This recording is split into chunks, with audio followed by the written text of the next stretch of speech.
Hi, I'm Big Al, And I'm Nancy.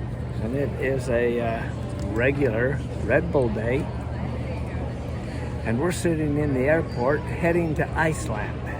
We're in Toronto, Canada. We left Wellsville at 5:30 this morning and caught a what time flight?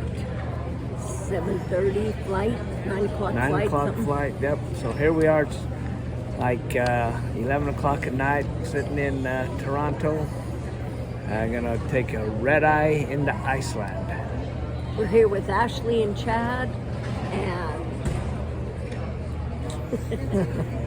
and Shelley and Kate, and Jenny and Chad will meet us tomorrow.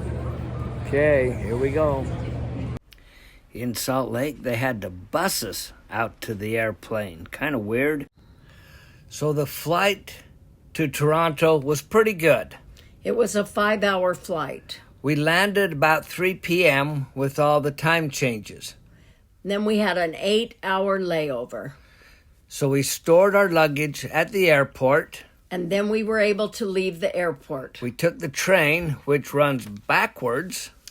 to downtown Toronto. Now, Toronto is a big city. We kind of compared it to New York, with the trains and the skyscrapers and the big, beautiful buildings.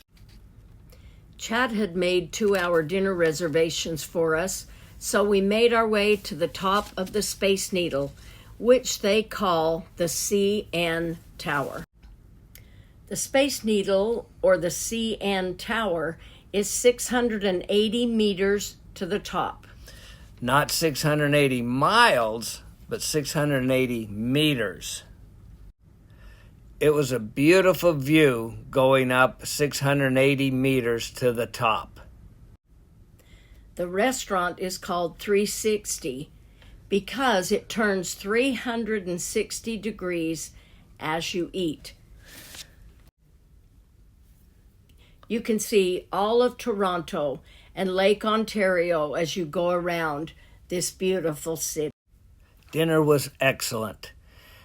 It brings back a memory. In 1962, they built a Space Needle in Seattle, Washington. I went with my folks and ate at the Space Needle in Seattle. My dad had set his hat on the windowsill. When he went to get it, it was halfway around the restaurant.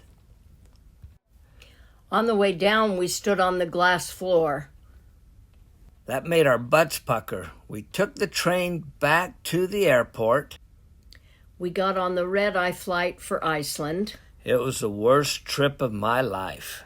As you can see by the breakfast we were served. It was terrible. We couldn't even eat it, let alone the long all-night trip. We landed in Reykjavik, Iceland. We were so glad to get off that plane. We caught a shuttle to Thrifty Rent-A-Car. As you can see by the pictures, there was just no problem. But we worked it out.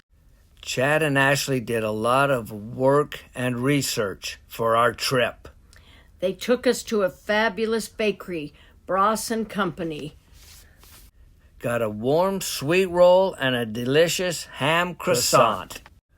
So we walked around town. And we went to a famous church. And a statue of Leif Erikson out in front. So we finally made it to our Airbnb, which was a beautiful 2-bedroom cottage out in the countryside, where we laid down and took a much-needed nap. It was the longest 2-day Monday of my life.